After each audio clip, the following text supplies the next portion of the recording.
ఓం దుర్గే స్మృతా హరసి భీతిమశేషచింతో స్వస్థే స్మృతామతిమతీవ శుభాం దదాసి దార్ఢ్యోత్కభయ నివారణికాత్వదన్యా సర్వోపకారకరణాయ సదార్ద్రచిత్తా దార్ఢ్యదుఃఖౌఘతమో నిహంతృత్వత్పాదపద్మం మే సన్నిధత్వ దీనార్తివిచ్ఛేదన హేతుభూతైః కృపాకటాక్షేణ విషించ మాం శ్రీమాత్రే నమః శ్రీగురుభ్యో నమః శ్రీకృష్ణ పరబ్రహ్మణే నమః. హరి ఓం.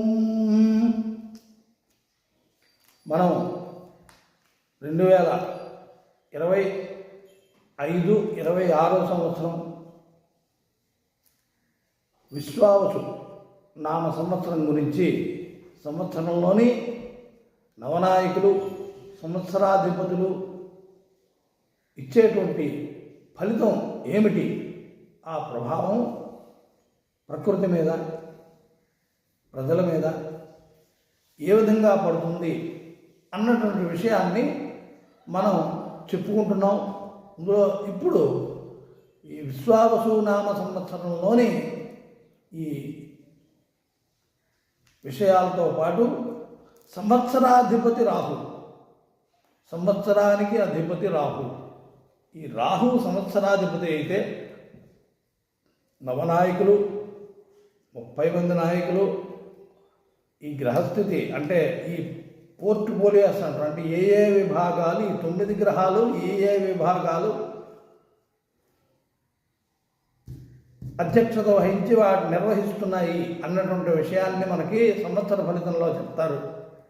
అంటే ఏ విభాగాల్ని ఏ గ్రహాలు నడిపిస్తున్నాయి అన్నటువంటి విషయాన్ని సంవత్సర ఫలితంలోని ఆ రాజాది నాయకులు నిర్ణయం చేస్తారు జ్యోతిష్య శాస్త్ర ప్రకారంగా.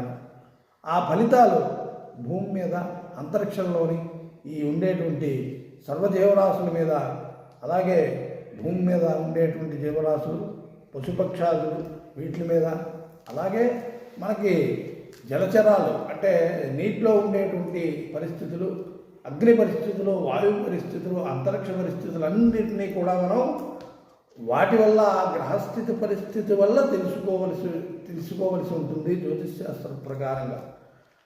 అలాగే ఈ సంవత్సరాధిపతి రాహు 2025-26 సంవత్సరానికి అంటే విశ్వావసునామ సంవత్సరానికి సంవత్సరాధిపతి రాహు. అయితే సంవత్సరాధిపతి రాహు అయితే ఫలితం ఏమిటి ఉంటుంది అన్నటువంటి విషయాన్ని మనం ఇప్పుడు చెప్పుకుందాం. సంవత్సరాధిపతి రాహు ఫలితం ఇంకో విషయం ఏమిటంటే, రాహు విష సంబంధమైనటువంటివి ఏవైతే ఉంటాయో, విష సంబంధమైనటువంటివి వాటికి సంబంధించినటువంటి దాంట్లోని విషవైద్యము, విష సంబంధమైనటువంటి రీసెర్చ్ అలాగే సైంటిస్టులు, విజ్ఞానము, వీటిలన్నిటికీ సంబంధించినటువంటి విషయాలు ఈ సంవత్సరంలో విశేషంగా ఉంటాయి. విషం అంటే కేవలం పాయిజన్ అనే కాదు, రోగాన్ని నాశనం చేసేటువంటి మందులన్నీ కూడా విషమైనటువంటివే. అవి ఆ రోగం లేనప్పుడు కానీ, ఉత్తప్పుడు కానీ, సామాన్యులు కానీ వేసుకుంటే లేని రోగం వేరే ఏదో ఎఫెక్ట్ వస్తుంది. అది రోగం ఉన్నటువంటి వాడికైతే వేరే రకమైనటువంటి అనారోగ్యం చేయదు. కానీ తత్సంబంధమైనటువంటి రోగం శరీరంలో లేనప్పుడు ఆ ఏదైనా ఔషధాన్ని వేసుకుంటే అది ప్రమాదాన్ని చేస్తుంది శరీరానికి. అందుచేత దానికి సంబంధించినటువంటిది అంటే రోగాన్ని నాశనం చేసేటువంటి ఔషధంకి సంబంధించినటువంటి రీసెర్చెస్ ఏవైతే ఉంటాయో, ఆ విషవైద్యం మందులన్నీ కూడా పాయిజనే. సామాన్యులు వాడితే వాడికి అనారోగ్యం చేస్తాయి. రోగం లేనివాడు వాడకూడదు కదా మందు అన్న తర్వాత. అందుచేత అవి విషంతో సమానమైనటువంటి, ఎందుకంటే అవి చాక్లెట్ లాగా కానీ, లేకపోతే ఎప్పటికప్పుడు చవనప్రాస్ లాగా కానీ, లేదా మనం కాఫీ టీలు తాగినట్టుకు కానీ, ఐస్ క్రీమ్ తిన్నట్టుకు కానీ వాటిని వేసుకోవడానికి పనికిరాదు.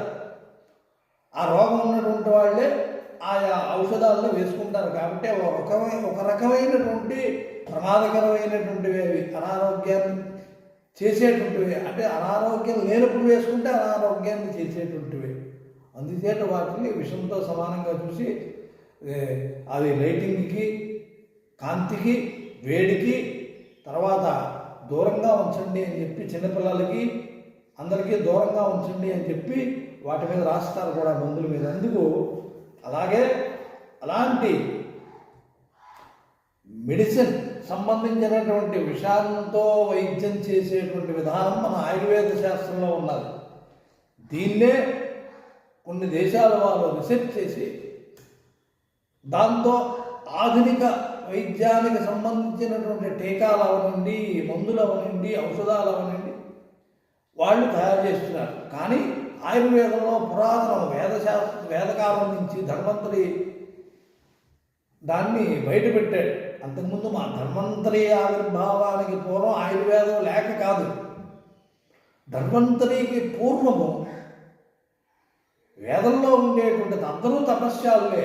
ఆ వేదకాలంలోని వాళ్ళు తపస్సు చేత ఆయా ఏవైనా రోగాలు వస్తే తపస్సు చేత ఆయా సంబంధించినటువంటి దేవతల్ని ప్రార్థించి హోమాలు చేసి యజ్ఞాలు చేసి ఆ రోగాల్ని నయం చేసుకునేవాడు.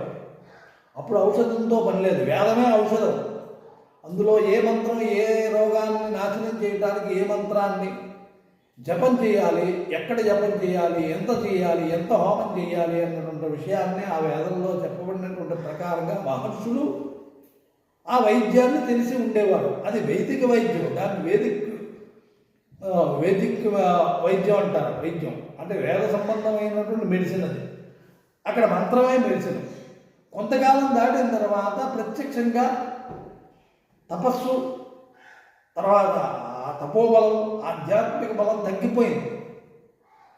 అప్పుడు ఏం చేయవలసి వస్తుందంటే ఫిజికల్గా మనం తింటున్నాం కాబట్టి, శారీరకంగా తింటున్నాం కాబట్టి, శారీరకంగా దానికి సంబంధమైనటువంటి ఆహార నియమాలు పాటించక తింటున్నాం కాబట్టి దానికి సంబంధించినటువంటి అనారోగ్యాలు శరీరంలో ప్రవేశించి రోగాలుగా మారిపోతున్నాయి.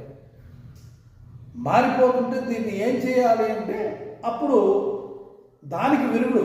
ఒక రోగం వచ్చిందంటే ఏ ఆహారం తిన్నందువల్ల వచ్చింది, దానికి విరుగుడేమిటి, ఏ పదార్థం ఇస్తే బాగుంటుంది అన్నటువంటి దానికి మహర్షులు ఆ ధన్వంతరి విష్ణుమూర్తే స్వయంగా ధన్వంతరి రూపంలో ఆవిర్భవించి ఆ ఆయుర్వేద శాస్త్రాన్ని పతంజలి మొదలైనటువంటి వాళ్ళు యోగానికి అంత ముఖ్యమో ఈ ధన్వంతరి, చరకుడు మొదలైనటువంటి వాళ్ళు, సుశ్రుతుడు మొదలైనటువంటి మహర్షులు వీళ్ళు మహర్షులు అయినప్పటికీ వీళ్ళు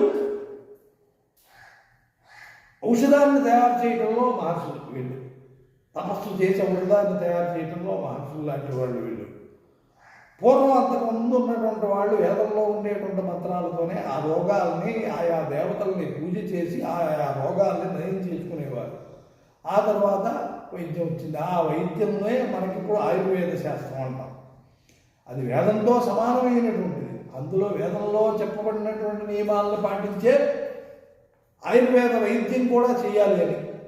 ఆయుర్వేద వైద్యం ఎవరికి పెడితే వారికి చేయకూడదు.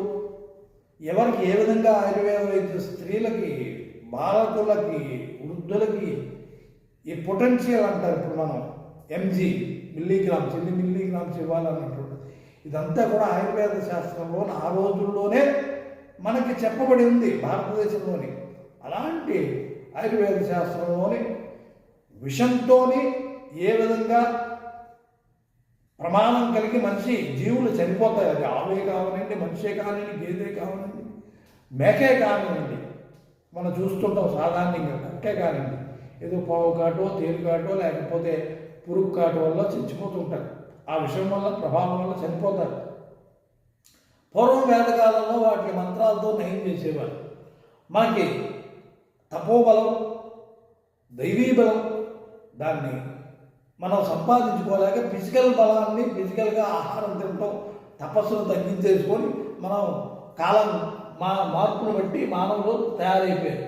మరి దీనికి తగినటువంటి కారణంగా ఈ రోగాలు ప్రవేశిస్తున్నాయి. నియమాలు, ఆహార నియమాలు, బడి, తడి, ఆచారం, వ్యవహారాలు ఇవన్నీ కూడా మార్పులు వచ్చిన కారణం చేత ఈ మానవుడికి అనేకమైనటువంటి రోగాలు వస్తే దీనికి ధన్వంతరి, ఆయుర్వేద శాస్త్రాలు ఇవన్నీ కూడా సృష్టించి ఫిజికల్గా మందు ఇవ్వడం. పైకి లేపనాలు, కడుపులోకి తీసుకునేటువంటి అక్కమలు, అరుకులు, అలాగే లోపలికి తీసుకునేటువంటి ముద్దలు, లేహ్యాలు మొదలైనటువంటి, అలాగే పౌడర్స్, భస్మాలు, ఇవన్నీ కూడా తయారు చేయడం ఈ శాస్త్రంలో, ఆయుర్వేద శాస్త్రంలో, భారతీయ ఆయుర్వేద శాస్త్రంలో ప్రారంభమైంది.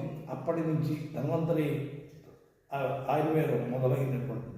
అయితే దీనికి మూలం మహావిష్ణువే. అందుకే మహావిష్ణువుని వైద్యో నారాయణం హరి అన్నారు. ఔషధం తీసుకునేటప్పుడు ఆ నారాయణుని తలుచుకొని ఔషధాన్ని తీసుకుంటే, ఆ ధన్వంతరిని తలుచుకుంటే, ఆ డాక్టర్ని కూడా నారాయణుడిగా, వైద్యుడిని నారాయణుడిగా చూసి భావించి ఆయన ఇచ్చినటువంటి నమ్మకంగా ఆ ఔషధాన్ని వేసుకుంటే, ఆయన చెప్పినటువంటి అనుపానాలు, నియమాల ప్రకారంగా అవి పాటిస్తే ఆరోగ్యం, ఆ ఔషధం వల్ల ఆరోగ్యం కుదురుతుందంటే రోగం పోతుంది, తగ్గుతుంది అని శాస్త్రం. అందుచేత ఏంటంటే అలాంటి ఆయుర్వేదంలోని విషంతో కూడా వైద్యం చేసేటువంటి ప్రక్రియ మన వేదంలో ఉంది, ఆయుర్వేద శాస్త్రం. అందుకే దీన్ని వేదం అన్నారు. వేదిక్ అంటే ఏమిటంటే భగవంతుడు కూడా దీన్ని ఒప్పుకుంటాడు. సృష్టి చేసినటువంటి బ్రహ్మగారు కూడా దీనికి కట్టుబడతారు. అది శాస్త్రీయమైనటువంటిది. అయితే అశాస్త్రీయమైనటువంటిది దేవతలు ఒప్పుకోరు. అందుకు వేదం సమ్మతమై ఉండాలి. అందుకు దీన్ని ఆయుర్వేదము అన్నారు. ఆయుష్ను పెంచి ఆరోగ్యాన్ని ఇచ్చి, ఆరోగ్యంగా ఉంటేనే ఆయుర్దాయం పెరుగుతుంది, ఆరోగ్యం లేకపోతే ఆయుర్దాయం తరిగిపోతుంది. అందుచేత దానికి ఆరోగ్యంగా ఉండటానికి పూర్వకాలంలో మహర్షులు తపస్సులు చేసేవారు. ఆ తపస్సు వల్ల ఆరోగ్యం పెరిగేది, ఆయుర్దాయం పెరిగేది. 300 సంవత్సరాలు, 1000 సంవత్సరాలు విశ్వామిత్రుడు 4 సార్లు 5 సార్లు 1000 సంవత్సరాలు తపస్సు చేశాడు. విశ్వామిత్రుడు ఎప్పటివాడు మహానుభావుడు, ఎప్పటివాడు రాముడు. అంతవరకు ఎంతో తపస్సు చేసి ఎన్నో అస్త్రాలని శస్త్రాలని సంపాదించేటప్పుడు అంత ఆయుర్దాయం అలాగే వచ్చింది. ఆ తపస్సు వల్లే ఆహారం 1000 సంవత్సరాల ఆహారం మానేసిన ఆ శరీరం ఆరోగ్యంగా ఉండేది. అందుచేత దీనికి ఈ ఆయుర్వేద శాస్త్రంలోని, మన భారతీయ ఆయుర్వేద శాస్త్రంలోని ఆ విషంతో కూడా వైద్యం చేసేటువంటి ప్రక్రియ ఉంది. అందుచేత ఈ విశ్వావసునామ సంవత్సరంలోని విషానికి సంబంధించినటువంటి రీసెర్చ్ జరిగి దీనితోని ప్రాణాలను నిలబెట్టడానికి ఇప్పటికే చాలా ఔషధాలు ఉన్నాయి. ఇంకా ప్రాణాలను నిలబెట్టడానికి, జీవులను రక్షించడానికి మెడిసిన్గా ఉపయోగించేటువంటి రీసెర్చ్లు ఇంకా కొన్ని జరుగుతున్నాయి. ఆ రీసెర్చ్లన్నీ కూడా సక్సెస్ అవుతాయి ఈ సంవత్సరం. అది విశ్వావసునామ సంవత్సరంలో గొప్ప విశేషం ఏంటంటే, సైంటిస్టులు అంటే మందుల మీద రీసెర్చ్ చేసి అనేక రకమైనటువంటి ఔషధాలను కనిపెట్టేటువంటి వాళ్ళకి సక్సెస్. మన భారతీయులకి ఈ ఆయుర్వేద శాస్త్రంలో చెప్పబడినటువంటి, జ్యోతిష్ శాస్త్రంలో చెప్పబడినటువంటి గ్రహస్థితిని బట్టి ఈ ఆయుర్వేద శాస్త్రంలో రీసెర్చ్ చేసేటువంటి వాళ్ళకి ఈ సంవత్సరం సక్సెస్ అవుతాయి మెడికల్ రీసెర్చెస్. అందులో విష సంబంధమైనటువంటి వైద్యం డెవలప్మెంట్ అవుద్ది. విషంతో విషాన్ని విరుగుడు చేయాలి కాబట్టి కొన్ని రోగాలు విషంతోనే నయమవుతాయి. అది ఏ పాళ్లలో ఇవ్వాలి, ఎంత ఇవ్వాలి అన్నటువంటిది రీసెర్చ్ జరిగి దాని ప్రకారం ఇస్తారు. అందుచేత ఈ విశ్వావసు నామ సంవత్సరంలోని రాహు సంవత్సరాధిపతి అయితే ఈ విష సంబంధమైనటువంటి వైద్యానికి సంబంధించినటువంటి ఇదంతా కూడా సక్సెస్ అవుతుంది. ఇవన్నీ కూడా దీన్ని యాంటీ టాక్సిక్ అంటారు. టాక్సిక్ అంటే విష సంబంధమైనటువంటి మెడిసిన్ అనమాట. దాన్ని నిర్మూలించేటువంటిది. టాక్సిక్ మెడిసిన్స్ ఏవైతే ఉన్నాయో అవి పాయిజన్ సంబంధించినటువంటివి, దీనికి సంబంధించిన డ్రగ్స్ ఏవైతే ఉన్నాయో అవి తయారవుతాయి. డ్రగ్స్ అంటే మెడిసిన్స్, రోగాలను నయం చేసేయడానికి తగినటువంటి వాటిని ఈ రీసెర్చ్ సక్సెస్ఫుల్ అవుతుంది అని చేత వీళ్ళకి శుభవార్త సంవత్సరం. అలాగే వైద్య విధానంలోని కొన్ని పరికరాలు, కొంత టెక్నాలజీ, కొంత అవగాహన ఎక్కువ పెరుగుతుంది వైద్య విధానంలో, మెడికల్లోని. తర్వాత ఆ టెక్నాలజీకి పెరుగుతుంది, ట్రీట్మెంట్ పెరుగుతుంది. ఏదది శాస్త్రంలోనే, అంటే ఆయుర్వేద శాస్త్రంలో అవనండి, డాక్టర్స్ అవనండి, ఎవరట కానివ్వండి, ఇందులో టెక్నాలజీతో చేసేటువంటి వైద్యంలో టెక్నాలజీ పెరుగుతుంది, సులువు. అలాగే మెడికల్గా పనిచేసేటువంటి వాళ్ళకి మెడికల్ టెక్నికల్గా వస్తువులు ఉపయోగించి పనిచేసేవాడు అది బాగుంటుంది, రీసెర్చ్ బాగుంటుంది, ట్రీట్మెంట్ బాగుంటుంది అంటున్నారు. అలాగే అభివృద్ధి బాగుంటుంది. సైంటిస్టులు తమ రీసెర్చ్ నందు ప్రయోగములు చేసి అభివృద్ధి కనిపించుటకు, రిజల్ట్ వచ్చుటకు అనుకూలమైనటువంటి కాలం. అంటే వాళ్ళు ఏవైనా సైంటిస్టులు కొత్త పరీక్షలు ఏమైనా చేయాలంటే ఈ టైంలోనే, ఈ కాలంలోని, ఈ సంవత్సరంలోని మంచి ముహూర్తం చూసుకొని వాళ్ళు రీసెర్చ్ని వాళ్ళు చేసినటువంటి దాన్ని ప్రయోగం చేస్తే అది సక్సెస్ అవుతుంది అంటున్నారు. తర్వాత విషవైద్యము, విషముతోని వైద్యము, విషం విరగటానికి వైద్యము, అర్థమైందా అండి? తర్వాత హోణ విద్య అంటే హూణులు అంటే ఇంగ్లీష్ వాళ్ళు, హూణులు అంటే ఇంగ్లీష్ సంబంధించినటువంటి ఏదైతే చదువు ఎడ్యుకేషన్ ఉందో అది బాగా డెవలప్మెంట్ అవుతుంది.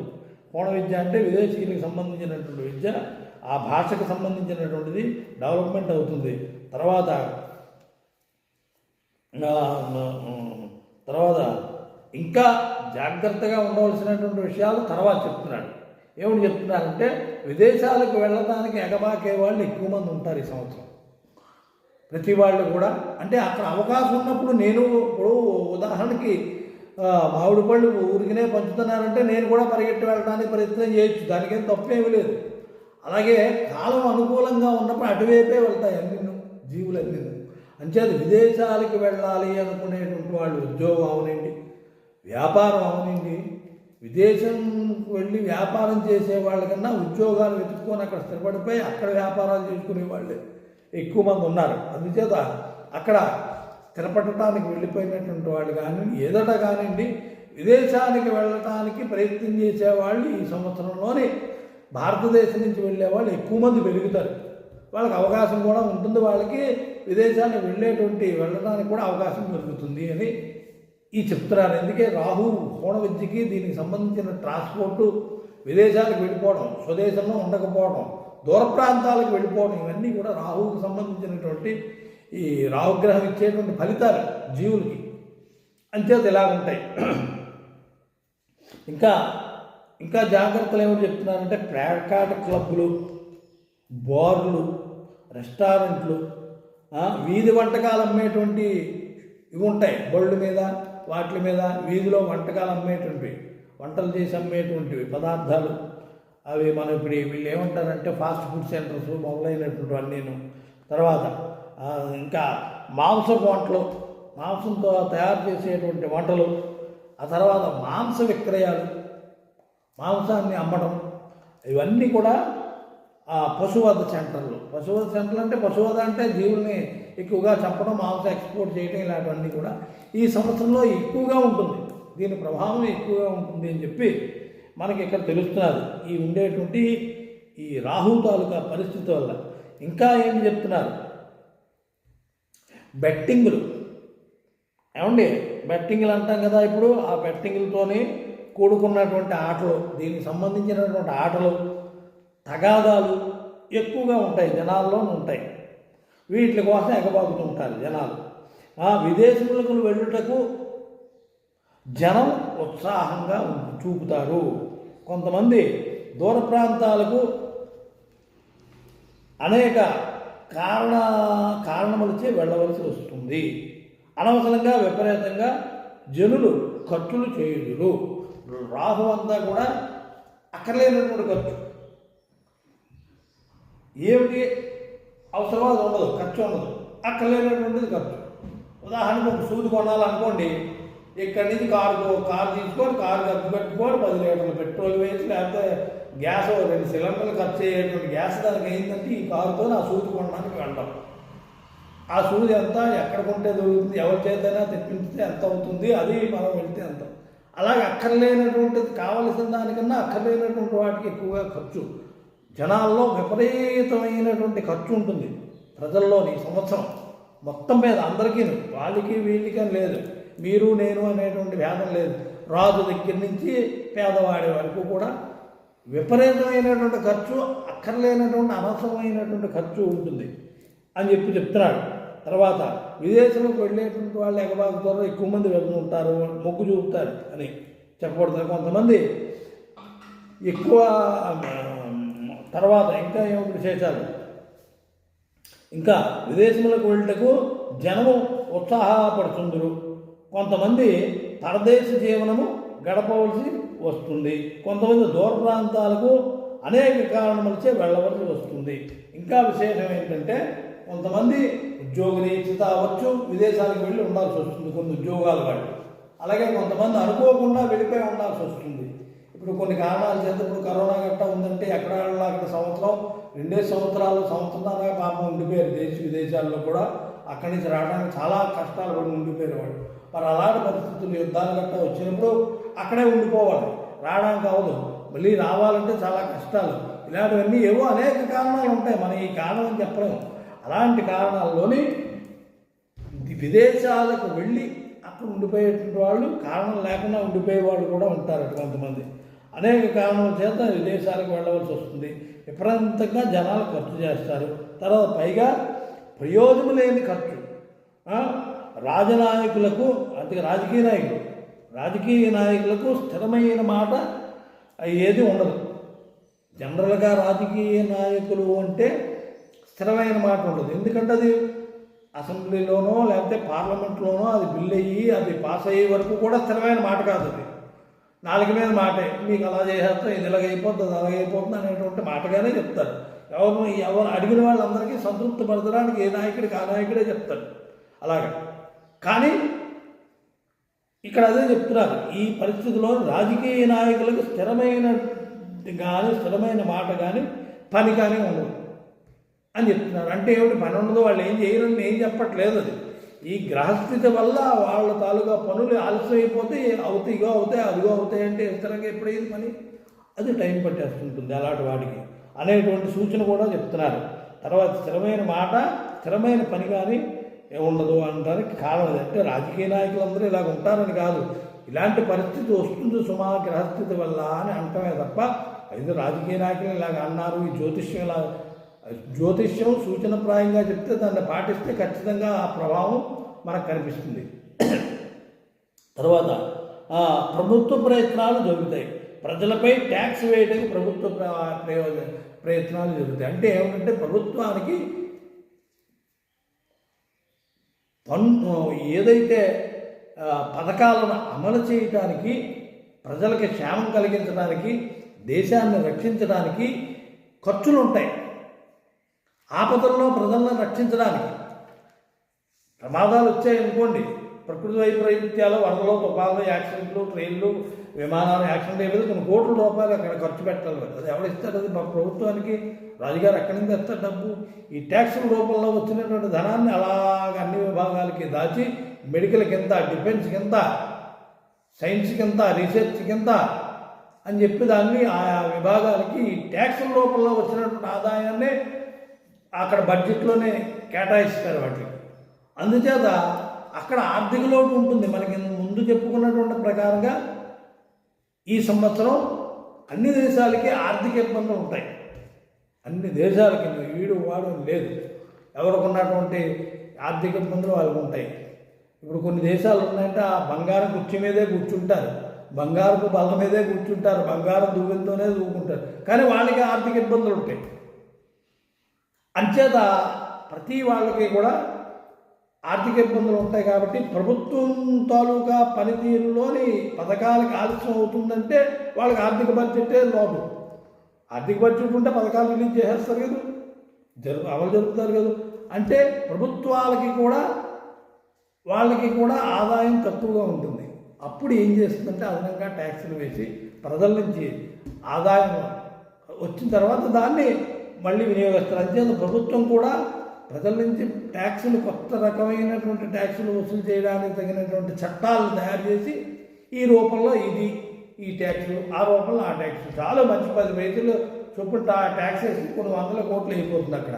అందుచేత అలాగా ఆ విధంగా ప్రభుత్వం కూడా ఈ ట్యాక్సులను పెంచడానికి ప్రయత్నం చేస్తుంది, ఆ కొత్త ట్యాక్సుల్ని అమలు చేయడానికి ప్రయత్నం చేస్తుంది. అలాంటివి జరుగుతాయి సుమా ఈ రాహు తాలూకా సంవత్సర ఫలితంలోని అని చెప్పేసి సంవత్సరాధిపతిగా ఉన్నప్పుడు అని చెప్పి ఇక్కడ మనకి జ్యోతిష్య శాస్త్రం ద్వారాగా ఈ విషయం తెలుస్తున్నది. తర్వాత ఇంకా ఏమేమి విషయాలు చెప్పారు అన్నటువంటి విషయాన్ని మనం తెలుసుకుందాం. తర్వాత చెడు కొరకు, చెడుకు సంబంధించినటువంటి సాహసాలు, మంచి సాహసాలు ఉండవు. సాహసం అంటే ఏమిటి? ఏదైనా పని చేయటానికి ప్రయత్నం. మామూలుగా పని ఎవరూ చేయలేరు. అలాంటి పని చేయాలి అంటే ఎవరో ఒకరు సాహసించాలి. కొంతమంది బరువులు ఎత్తటమనో ఇంకోటనో ఇలా ఏ పని చేసినా సాహసమే. మానవుడు మామూలుగా సామాన్యుడు చేయలేనటువంటి పని ఎవడో 100 మందిలో ఒకటి చేసేటంటే సాహస కార్యమైనది. అలాంటి సాహస కార్యాలు చెడు కోసం జరుగుతాయి ఈ సంవత్సరం. మంచి కోసం చేసేవాడు చాలామంది ఉన్నారు. కానీ చెడుకు సంబంధించినటువంటి సాహస కార్యక్రమాలు కూడా ఈ సంవత్సరంలో జరుగుతాయి సుమా అని. అది సాహస కార్యక్రమే. ఉపయోగం ఏముంది? ఒక 1/2 లీటర్ ఒక 2 లీటర్ల నీళ్ళు సామాన్య మానవుడు ఎవడో తాగలేడు ఒకేసారి ఏకకాలం అనుకుందాం ఉదాహరణకి. అదే ఒక మహానుభావుడు ఎవడో వచ్చాడు, ఏమండి నేను 5 లీటర్ల మద్యం తాగేస్తానండి అన్నాడు అనుకోండి. 2 నీళ్ళు తాగలేనటువంటి మనిషి మద్యం 5 లీటర్లు ఏ విధంగా తాగలడు? అది సాహస కార్యక్రమే. కానీ అదేమిటది? చెడ్డ కార్యక్రమం, మంచిది కాదు. ఆ విధంగా ఉదాహరణకి ఇది మనం చెప్పుకున్నాం. అలాంటి చెడు కార్యక్రమాలకు సంబంధించినటువంటి సాహసాలు కొన్ని జరుగుతాయి ఈ సంవత్సరంలోని అని చెప్పి అంటున్నాడు. తర్వాత క్షుద్రదేవతా ఉపాసకులు. ఏమండి, క్షుద్రదేవతా ఉపాసకులు అంటే ఈ మద్యం ఇవన్నీ కూడా దేవతలకి పెట్టి వారు తినేటువంటి పూజలు కొన్ని ఉంటాయి. మద్యము, మాంసము ఇవన్నీ పెట్టి దేవతలకు పూజ చేసేటువంటి పూజలు కొన్ని చోట్ల జరుగుతుంటాయి. లేకపోతే ఈ నాన్ వెజిటేరియన్ అన్నీ అంటే ఇప్పుడు గ్రామ దేవతలకే కన్నా బలులు గట్ట ఇస్తారు. అలాంటివి ఎక్కువ జరుగుతాయి ఈ సంవత్సరంలోని అంటున్నారు. తర్వాత దీని ప్రకారంగాను ఇంకా ఏమి విశేషాలు? నీచ జీవనము అభివృద్ధి. నీచ జీవనము అంటే చెడు కొరకు చేసేటువంటి సాహసాలు ఏవైతే ఉంటాయో అవి ఈ సంవత్సరంలోనే, ఈ సంవత్సరాధిపతి రాహువు కాలం కాబట్టి ఈ విశ్వావసునామ సంవత్సరంలోని 2025-26లోని చెడు సంబంధమైనటువంటి సాహస కార్యాలు జరుగుతాయని చెప్పి చెప్పబడుతున్నది. గ్రామదేవత ఆరాధనలు, ఈ దుర్గా సంబంధమైనటువంటి ఈ బలులు గట్ట ఇచ్చేటువంటి కోళ్ళు, మేకలు మొదలైనటువంటి జంతు బలులు ఇచ్చేటువంటి దేవతా ఆరాధనలు, ఈ మద్యం తాగడం, ఈ కళ్ళు గట్ట నైవేద్యం పెట్టడం, ఇలాంటి దేవతలు ఏవైతే ఉన్నాయో ఈ దేవతలకు సంబంధించినటువంటి పూజలు ఎక్కువ మంది వీటిని చేసేవాళ్ళు తయారైపోతారు. అంటే ఏమిటి? అక్కడ వెళ్ళడం, ఆ నైవేద్యం పెట్టడం, ఆ మందునే తాగడం అనేటువంటి పరిస్థితి ఏర్పడిపోయి అలవాటు పడిపోయినటువంటి వాళ్ళు కొంతమంది ఉంటారు. సుమా జాగ్రత్తగా ఉండండి. దేవతని దేవతగానే ఆరాధన చేయాలి. అక్కడ పూజ చేయడం ఎంతసేపు, అక్కడ బలి ఇవ్వడం ఎంతసేపు, అక్కడ పూజ చేయడం ఎంతసేపు, ఎంతవరకు సమ్మతం, అక్కడ పూజ చేసినటువంటి నైవేద్యం ఏదైతే పెడతారో ఆ మాంసమే అవనండి, లేకపోతే ఆ వంటకాలే అవనండి, లేకపోతే ఆ సంబంధమైనటువంటి మద్యం అవనండి, కళ్ళు మొదలైనటువంటి అవి ఎంతవరకు తీసుకోవాలి ప్రజలు ప్రసాదంగా అన్నటువంటిది ఎవరు మట్టుకు వాళ్ళే విచక్షణతో వాళ్ళు ఆలోచించుకొని అలాంటి పూజలు చేయటం, అలాంటి ప్రసాదాన్ని స్వీకరించడం చేయాలి తప్ప అలాంటి వాటిని ప్రేరేపించకూడదు. అంటే బాగా ఉంది, బాగా చేశారు అనేటువంటి ప్రేరేపణ చేయకుండా దేవతా పూజనే చేయాలి అని చెప్పి చెప్పబడుతున్నది. కాబట్టి ఈ సంవత్సరం అలాంటివి ఎక్కువ జరుగుతాయని చెప్పబడుతున్నది. అలాగే ఇంకా ఈ గారడీ చేసేటువంటి వాళ్ళు ఇంద్రజాలం అంటే మెస్మరిజం. ఆ మెస్మరిజం చేసేటువంటి వాళ్ళు ఇంద్రజాలం మాయం చేస్తుంటారు ఈ స్టేజ్ మీద. అలాంటి ఇంద్రజాలికులు అంటారు వీళ్ళందరూ కూడా ఈ సంవత్సరంలోని రాహువుకి సంబంధించినటువంటి విద్యలు ఇవన్నీ కూడాను పేకాట రాయళ్ళు, కొత్తగా పేకాట నేర్చుకున్న వాళ్ళు, పేకాటలో మంచి నిష్ణాతులైన వాళ్ళు, జోదం అంటే పాచికలాట ఇవన్నీ ఉన్నాయి. ఆ డబ్బులు పందెంగా కాసి ఆడేటువంటి ఆటలు ఏవైతే ఉన్నాయి, ఈ ఆటలు పూర్వం బ్రాకెట్ ఆట అనేవారు, బ్రాకెట్ ఆట అవలాంటివన్నీ కూడా ఈ రాహు సంబంధమైనటువంటి వాటి వల్ల ఇలాంటివి అలవాటు అయిపోతాయి లేనివాడు మంచివాడికి కూడా. దానివల్ల ఇబ్బందులు తర్వాత ఎదురవుతాయి. ముందు బాగానే ఉండొచ్చు, ఏదో సరదాగా ఆడినట్టుగా ఉండొచ్చు. అంచేత ఇలాంటివన్నీ కూడా ఈ సంవత్సరంలో జరుగుతాయి రాహు సంవత్సరాధిపతి అయినందువల్ల అని చెప్పి చెప్తున్నాడు. శాంబరీ విద్యలు అంటే మాయ, ఇంద్రజాలం, మాయ చేయటం, నిజంగా మాయ చేసేటువంటి వాళ్ళు ఉన్నారు. అంటే నేను చూడలేదు, మనం చూడలేదు అనుకోండి, ఉండేవారు. మనం చూస్తున్నాం కదా సినిమాల్లోనే గట్ట. వాళ్ళు ఒకప్పుడు ఉండేవారు. వస్తువును మాయం చేయడం, లేని దగ్గర వస్తువును చూపించడం, ఉన్నటువంటి వస్తువును మాయం చేయడం, అలాగే ఎక్కడా ఉన్నటువంటి వస్తువుని ఇక్కడికి తీసుకురావడం, ఇలాంటివన్నీ కూడా పూర్వం ఆ శాంబరీ విద్యలు, శాంబర విద్య, అది రాక్షసుడు వాళ్ళకి ఇష్టమైనటువంటిది. అలాంటివి చేసేవాళ్ళు ఈ సంవత్సరంలో అలాంటి వాళ్ళు ఉంటారు అని, ఎక్కడో ఉంటారు, వాళ్ళు బయటపడతారు. అది మంచి కోసం చేసేవాళ్ళు ఉన్నారు. అంచేత అలాంటివి జరుగుతాయి అంటున్నారు. తర్వాత వామాచార పూజలు. వామాచార పూజలు అంటే అందరికీ తెలిసినటువంటిది. ఇక్కడ కామెంట్ ఇంకో విధంగా అనుకోకుండా ఉండేటువంటిది ఏంటంటే పంచమకారాలతో కూడినటువంటిది వామాచారము అని. అందులో మధ్యమాంసాదులు ఇవన్నీ ఉంటాయి. అలాంటి పూజలు కూడా ఈ సంవత్సరంలోని జరుగుతాయి సుమా అని చెప్పబడుతున్నది. తర్వాత వామాచార పూజలు మొదలైనటువంటి ఉపాసకులు వాళ్ళకి దొరుకుతాయి. గ్రామదేవత ఉపాసనలో జంతువులు అధికంగా ఉంటాయి. మాంసం ఖండించు ఆగారములు ఎక్కువగా బిజీగా ఉంటాయి. అంటే ఎక్కువ బిజీ అంటే ఏమిటంటే ఎక్కువగా అంటే మాంసాన్ని ముక్కలు చేయటం, అమ్మటం, కొనటం, ఎక్స్పోర్ట్ కోసం చేయటం, ఇలాంటివి ఏవైతే అక్కడ చేసేటువంటి ఉన్నాయో అవి ఎక్కువగా బిజీగా ఉంటాయంటే జంతువులు ఎక్కువ జరుగుతుంది అని. అది ఏదట కావచ్చు, అది పశువే కావచ్చు, మేకే కావచ్చు, గొర్రె కావచ్చు, ఏదట కావచ్చు. అంచేత దీని ప్రభావం ఎక్కువగా ఉంటుంది ఈ సంవత్సరంలోనే అని చెప్పబడుతున్నది. ఈ సంవత్సరం రాహుదోష ప్రభావం తగ్గాలంటే దీనికి సంబంధించినటువంటి దేవతారాధన జరగాలంటే ఒక వ్యక్తికి ఇంకో వ్యక్తికి సంబంధం ఉంటుంది. ఎలాగంటే ఒరే ఈ పని చేస్తే వీళ్ళ నాన్నగారితో చెప్తే వీడి పని చేయగా అంటాం. అంటే వాళ్ళ నాన్నకి ఆయన భయపడతారు. లేకపోతే వీళ్ళ అక్కగారు చెప్తే, వీళ్ళ బావగారు చెప్తే అమ్మో వీళ్ళ బావగారు అంటే చాలా భయంరా, ముందు ఆయన చెప్తాం అప్పుడు వీడు మాట వింటాడంటారు. అలాగే ఒక దేవతకి ఇంకో దేవతకి సంబంధం ఉంటుంది. ఆ దేవతను ఆరాధన చేస్తే ఈ దేవత పలుకుతుంది, ఈ దేవతను ఆరాధన చేస్తే ఆ దేవత పలుకుతుంది, అనుగ్రహం వస్తుంది. అందుచేత రాహువుకు సంబంధించినటువంటి ఈ దోషాలు ఏవైనా ఉన్నటువంటివి పోవాలి అంటే అవి న్యాచురల్గా గ్రహస్థితిని బట్టే వస్తాయి. ఈ దోషాల ప్రభావం ఎక్కువగా ఉండి ఎక్కువ నష్టం జరగకుండా ఉండాలి అంటే చండీ సంబంధమైనటువంటి అర్చన, రాహుకి చండీ సప్తశతి మొదలైనటువంటి యాగాలు చేయటం, దుర్గా నవదుర్గలు, దుర్గా సంబంధమైనటువంటి ఆరాధన చేయటం, దుర్గకి సంబంధించినటువంటి ఆరాధన చేయటం, చండీకి సంబంధించినటువంటి ఆ దేవతారాధన చేయటం అన్నటువంటిది చెప్పబడింది. చేస్తే బాగుంటుందని. తర్వాత దేవీ భాగవతం పారాయణ చేయటం, ఇలాంటివన్నీ కూడా.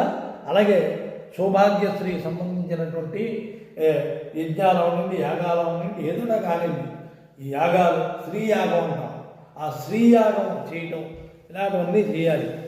ఇది చేస్తే ఏమిటి ప్రత్యేకంగా ఏమిటి ఫలితం వస్తుందంటే రాహుతాలక ప్రభావం వల్ల మంచి స్థితిలోని దుర్గా ఉపాసన, దేవతా ఉపాసన, స్త్రీదేవతలు లక్ష్మీదేవి, దుర్గాదేవి, సరస్వతి మొదలైనటువంటి దేవతా ఉపాసన అబ్బుతుంది రాహుతాలుగా మంచి పరిస్థితి వల్ల. కానీ అది వికటిస్తే అదే విపరీతం అయిపోయి గ్రామదేవతలకు పూజ చేయడం జరుగుతుంది. అదే అందుచేత ఏంటంటే అసలైనటువంటి దేవతల వాళ్ళు దుర్గా, లక్ష్మీ, సరస్వతులు ఎవరైతే ఉన్నారో వాళ్ళు అసలైనటువంటి త్రిశక్తి దేవతల వాళ్ళు. యువతల బ్రహ్మ విష్ణు మహేశ్వరులు, అవతల శక్తులు 3 వాళ్ళ తాలూకా శక్తులు. అందుచేత ఈ దుర్గా సంబంధమైనటువంటి, లక్ష్మీ సంబంధమైనటువంటి, దేవీ సంబంధమైనటువంటి యజ్ఞాలు, యాగాలు, పూజలు, ఉపాసనలు, వ్రతాలు చేస్తే ఈ రాహు తాలూకా దోషం శాంతిస్తుందని చెప్పబడుతుంది. అలాగే నిత్యాయజనము అనేటువంటిది చాలా విశేషమైనటువంటిది. ఇది 1 సంవత్సర కాలం చేయాలి. ఈ నిత్యాయజన అధిక మాసం వచ్చినా చేయాలి, అలాగే క్షయమాసం వచ్చినా చేయాలి. ఇందులో విశేషం ఏంటంటే ఈ నిత్యాయజనంలోని సంవత్సరం మొత్తానికి సరిపోతుంది. ఇది చేస్తే ప్రతిరోజు ఆ చంద్రుల్లో ఉండేటువంటి కళని దేవతలో ఒక్కొక్క కళని ఆ దేవతల ప్రవేశపెట్టడం, అది సంవత్సరం జరగాలి. అంటే ఏ ఋతువుకి ఆ ఋతువే, ఏ తిథికి ఆ తిథే, మొత్తం సంవత్సరం 12 మాసాలు జరిగేటువంటిది యాగం. అది అది నిత్యాయుధన యాగం. నిత్యాయుధనం అంటే మామూలుగా ఏదో అనుకుంటారు కానీ సామాన్యులకు అది తెలియదు. ఇది సంవత్సర కాలం నిత్యము జరుగుతుంది. ఇది ఏ రోజు కళ ఎలా ప్రవేశపెట్టాలి అందులో అన్నటువంటిది ఆ కళారాధన జరుగుతుంది. నిత్యాయుధనం, యజనం అంటే యాగం అని. యజనం అంటే ఏదో ఈ మామూలు సామాన్యమైనటువంటిది కాదు, అది జరుగుతుంది. ఇది శ్రీచక్రార్చన అది చేసేటువంటి వాళ్ళకి తెలుస్తుంది. అంటే ఏ ఋతువులో ప్రతి మాసంలోని 15 తిథులు శుక్లపక్షంలోనే, 15 తిథులు కృష్ణపక్షంలోనే వస్తాయి. ఇలాంటివి 12 మాసాల్లోనే చేయాలి.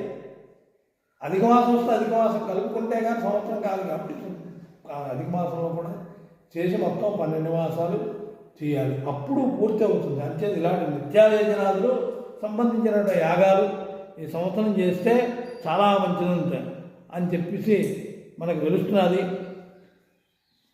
పూర్తిగా మనకి ఇంకా విషయాలు కావాలనుకుంటే దీనికి సంబంధించినటువంటి దానికి తెలిసినటువంటి వాళ్ళు, శాస్త్రం తెలిసినటువంటి వాడిని మనం అడిగి తెలుసుకోవచ్చు.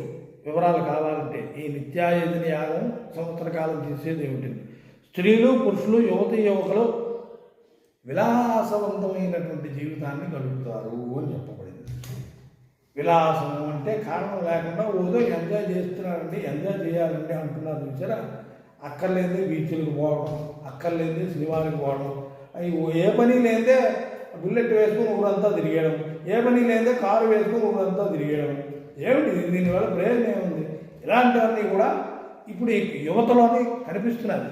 అందుచేత జాగ్రత్తగా ఈ రాహు తాలూకా సంవత్సరంలో రాహువుకు సంవత్సరాధిపతి అయితే ఈ ఫలితాలన్నీ ఉంటాయి. కాబట్టి ఎవరు మట్టుకు వారే లగ్జరీ ఖర్చులు తగ్గించుకొని ఆధ్యాత్మిక చింతనతో ఉండి ఈ సంవత్సరాన్ని జాగ్రత్తగా గడుపుకోవాలని చెప్పి జ్యోతిష్ శాస్త్రంలో ఈ సూచన తెలియజేస్తున్నారు మనకి. మిగతా విషయాలు మళ్ళీ మనం చెప్పుకుందాం. సర్వే జనాః సుఖినో భవంతు. ఓం